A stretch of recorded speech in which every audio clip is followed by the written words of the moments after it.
Hebreus capítulo 9, de 27 a 28.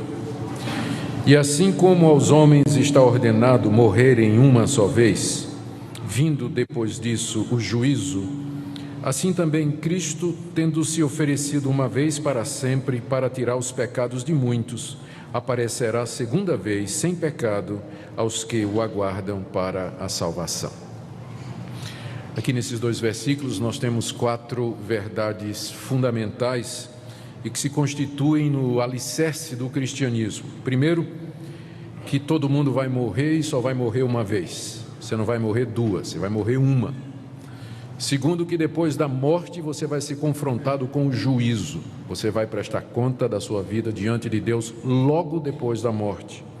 Terceiro, está no verso 28, da mesma forma que nós morremos uma vez e depois disso vem o juízo. Terceiro, Cristo morreu uma única vez para tirar os pecados de muitos.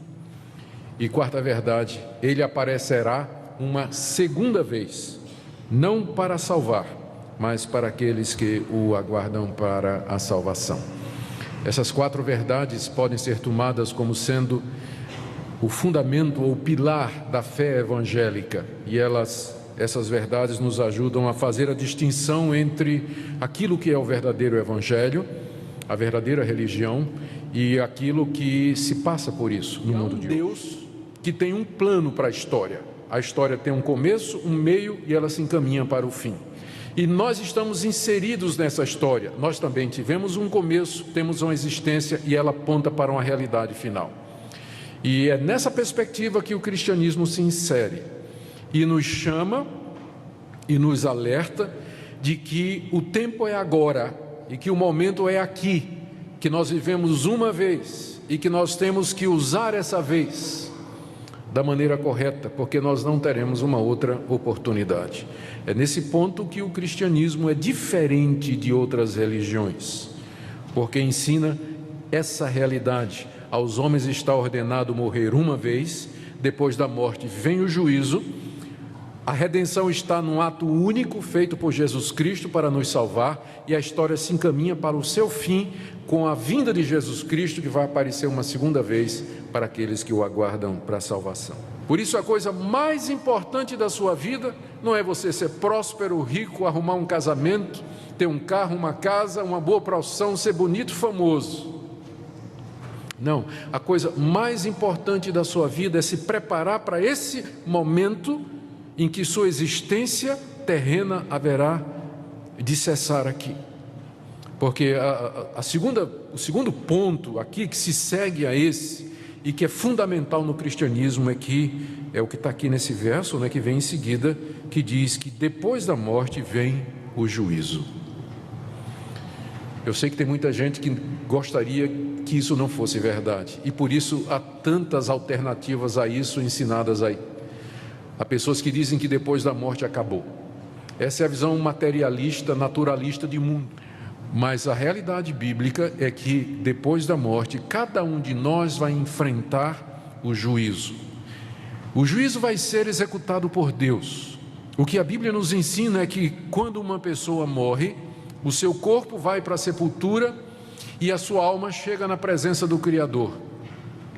E ali então segue-se a um momento do juízo, de prestação de contas, em que você é confrontado com o autor da vida. E há apenas 2 resultados desse confronto. Ou você é perdoado por Deus, justificado por Deus, reconhecido por Deus, e recebe dele a vida eterna e já entra na presença de Deus, no gozo e na alegria de Deus, que na Bíblia é chamado como paraíso ou céu.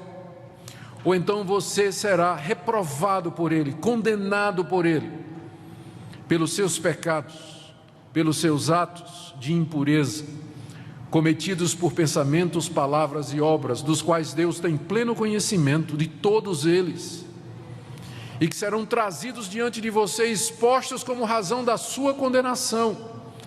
E a partir da sua condenação, julgado, condenado, você já entra depois da morte no sofrimento eterno. Você já entra no sofrimento. Então é o juízo do qual se segue 2 resultados. ou a vida eterna ou o sofrimento eterno. Aos homens está ordenado morrer uma vez, e depois disso vem o juízo. Seremos todos julgados por Deus depois da morte, com dois resultados possíveis apenas. Veja como isso exclui purgatório. A Bíblia não tem lugar para purgatório. A ideia de que depois da morte, se você cometeu alguns pecados que são mais leves do que outros, você vai sofrer nesse lugar para purgar os seus pecados, para depois entrar para o céu. Não tem chance nenhuma depois da morte. Purgatório não é ensinado na Bíblia. Também a Bíblia não ensina que você vai ficar vagando, que sua alma vai ficar vagando, que você vai ficar vendo seus familiares, você vai poder de alguma forma se comunicar com ele através de médiuns, como diz o Espiritismo. Coisa nenhuma. Depois da morte você vai dar de cara com o Criador de todas as coisas. Como está você nessa noite? O que é que você pensa de tudo isso? Será que nessa noite você poderia dizer: de fato eu creio que sou um pecador, eu sei que eu vou morrer uma vez, eu sei que vou me encontrar com Deus depois da morte, mas eu sei também que Cristo morreu por mim, que Ele apareceu para tirar os meus pecados, e eu vivo aguardando o seu retorno para a plena salvação. Você pode dizer isso nessa noite? Se você pode dizer isso nessa noite, eu bendigo a Deus pela sua vida, dou graças a Deus por você, dou graças a Deus pela misericórdia de Deus em salvar pecadores como eu e como você. Mas se você está incerto nessa noite, se você não tem certeza disso, ou se você não tem a menor ideia do que eu estou falando, mas nessa noite Deus falou ao seu coração, e você sabe que você precisa resolver o problema do pecado na sua vida, eu queria lhe convidar nessa noite a que você creia em Jesus, o Filho de Deus, que você se arrependa dos seus pecados, que você busque a Deus e que você sem condição se entregue a Deus e diga: Deus, eu sei que depois da morte vem o juízo, e eu sei que se eu for levado ao teu tribunal eu serei condenado. Tenha misericórdia de mim pelo que Cristo fez na cruz, perdoa esse pecador e me recebe como teu filho. Você não quer fazer isso hoje?